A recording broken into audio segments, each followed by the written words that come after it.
Bismillahirrohmanirrohim. Alhamdulillah vassalatu vassalamu ala rasulillah.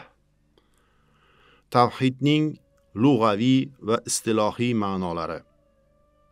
Tavhid so'zi ismi mastar bo'lib, lug'aviy jihatdan yakkalash, ya'ni bir narsaga yakkayu yolg'izlik nisbatini berish va uning ko'p adatda ekanini inkor qilish ma'nolarini anglatadi. Qomusul Muhit kitobida tavhid yolg'iz Allohga iymon keltirishdir deyilgan. Tavhidning istilohiy ma'nosi to'g'risida bir qancha ajoyib ta'riflar kelgan.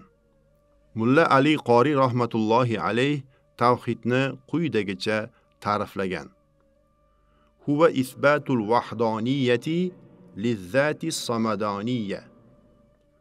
Abadiy barhayot zotning yakkayu yagonaligini tasdiqlash tavhid deb ataladi. Muhammad Anvar Badaxshoniy esa Aqidatut Tahoviyning sharhida tavhidga shunday ta'rif bergan.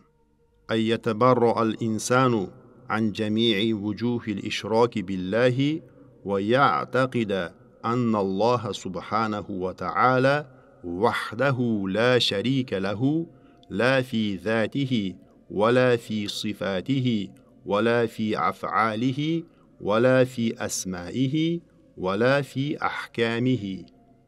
Inson Alloh taologa shirk keltirishning barcha ko'rinishlaridan o'zini saqlab, Alloh taoloni zotida ham, sifatlarida ham, fe'llarida ham, ismlarida ham, hukmlarida ham sherigi yo'q, yakkayu yolg'iz ekanligiga e'tiqod qilishi tavhid deb ataladi. Ushbu ta'rifdan Alloh taolo haqida quyidagicha e'tiqod qilish lozimligi kelib chiqadi. Alloh taolo borliqdagi barcha narsaga o'xshamaydi va uning biror nuqsoni kamchiligi yo'qdir.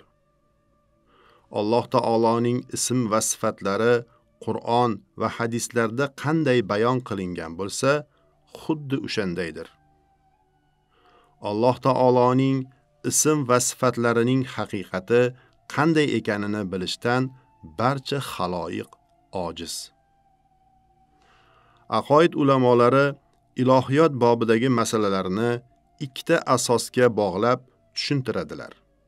Birinchisi, Alloh taoloning borligiga iymon keltirish.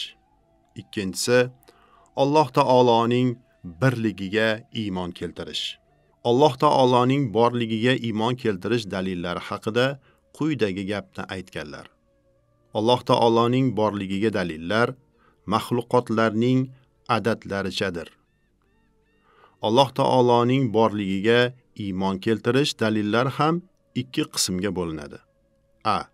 Barcha maxluqotlarda mushohada etiladigan dalillar.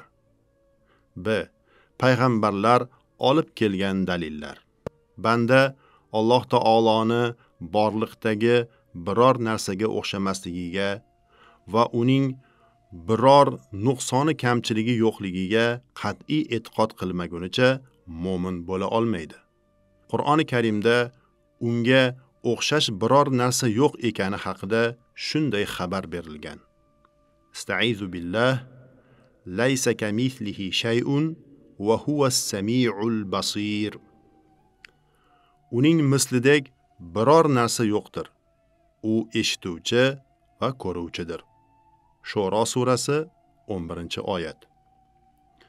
Shuningdek, har bir mo'min banda Alloh taoloning ismi sifatlari haqida Qur'oni Karimda va hadis shariflarda bayon qilinganidek e'tiqod qilishi lozim. Bu haqida quyidagi rivoyatlar keltirilgan. Imom Ahmad ibn Hanbal rahmatullohi alayh Alloh taolo o'zi vasf qilganidan yoki Rasuli vasf qilganidan boshqacha vasf qilinmaydi. Qur'on va hadisdan tashqariga chiqilmaydi degan. Imom Buxoriyning ustozi Nuaym ibn Hammod kim Allohni uning yaratgan narsasiga o'xshatsa kofir bo'libdi.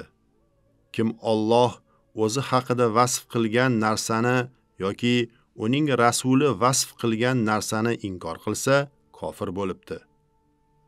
Alloh o'zini vasf qilgan narsada va rasuli uni vasf qilgan narsada o'xshash ham, teng ham yo'qdir degan.